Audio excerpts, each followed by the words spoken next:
What up, guys? Welcome back to my YouTube channel. I'm Matt Wyatt. So now I'm going to get into my review of the first season that I just recently checked out, the 10 episodes of the Marvel's Disney Plus revival show called X-Men 97, which is supposed to be a true continuation of the original animated series of the X-Men series that came out through 1992 to 97, which I grew up watching the animated series before the X-Men cinematic universe came around.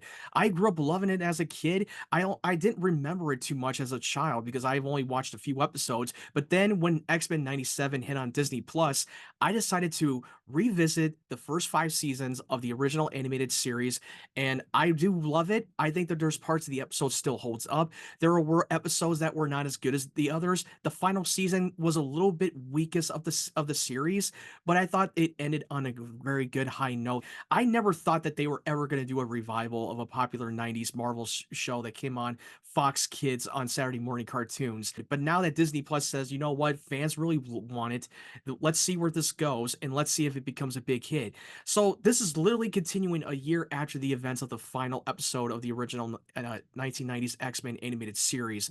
Now that Charles Xavier is no longer with the X-Men anymore, he's completely off-world, and now they're struggling to how they were supposed to continue with the team now that Charles Xavier is no longer with them. Now they meet up with Magneto, who is supposed to be their enemy, who's now joining the X-Men and becoming the leader because that's what Charles Xavier wanted in his will, and it took a big unexpected turn.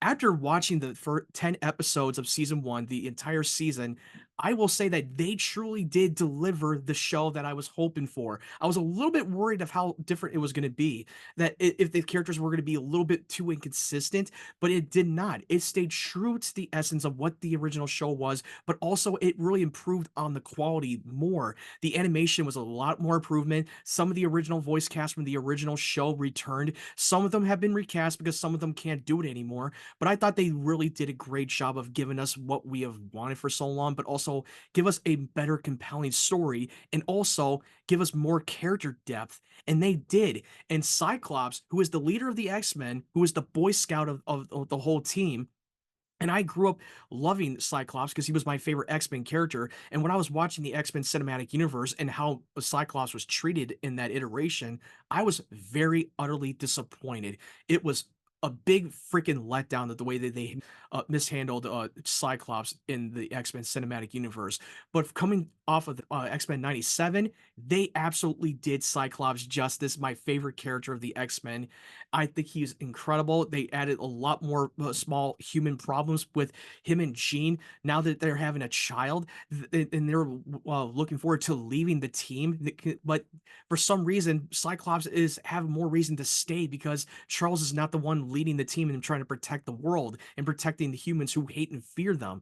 I thought it really delivered. I love Jubilee. I love Wolverine. I thought that they really stayed true to those characters. And Morph, in case you don't know who Morph is, he's the shapeshifter of the X-Men team that once was with the team, and then he went rogue and got experimented on by Mr. Sinister, but then he was able to redeem himself and have a great redemption arc in the original show.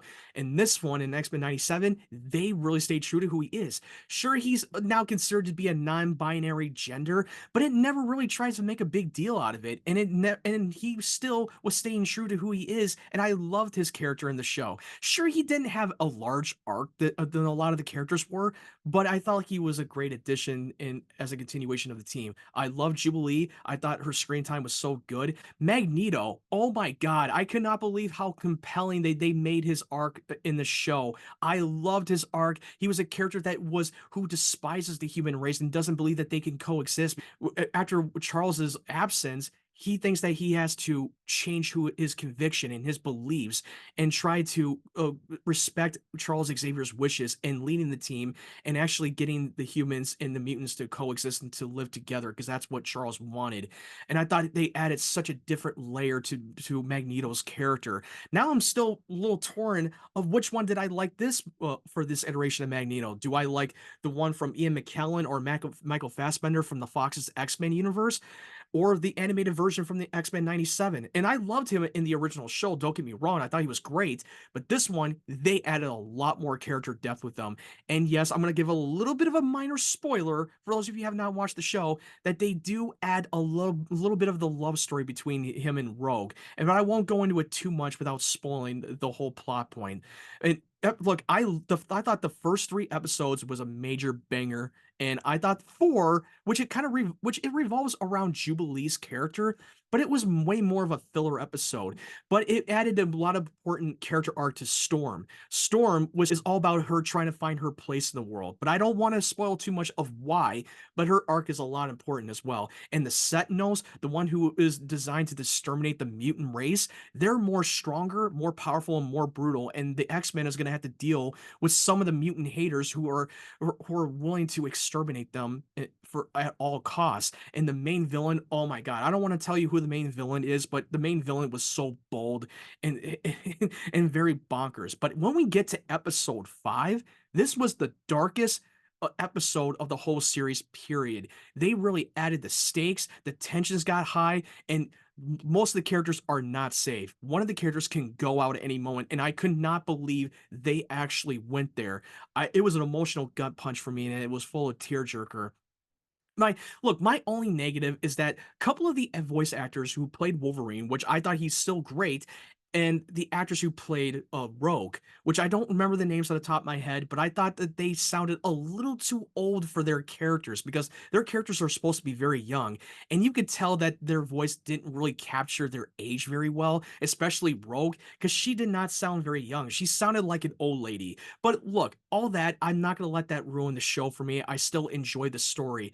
The animation was a lot of improvement, and I don't know. I think that this 97 was kind of better than the original show. And don't get me wrong, the show is amazing. I think I encourage you to check out the first 5 seasons. And if you're asking, do I have to sit down and watch the first 5 seasons to understand X-Men 97? Yes and no, but you could still go into the show without having to watch the first 5 seasons. You could still you could still be hooked in this new story that they're telling, but there's going to be a lot of Easter eggs that most of you have not seen the original show are not going to catch on. It's enough for them to have the characters to get you up to speed to what's going on in the series.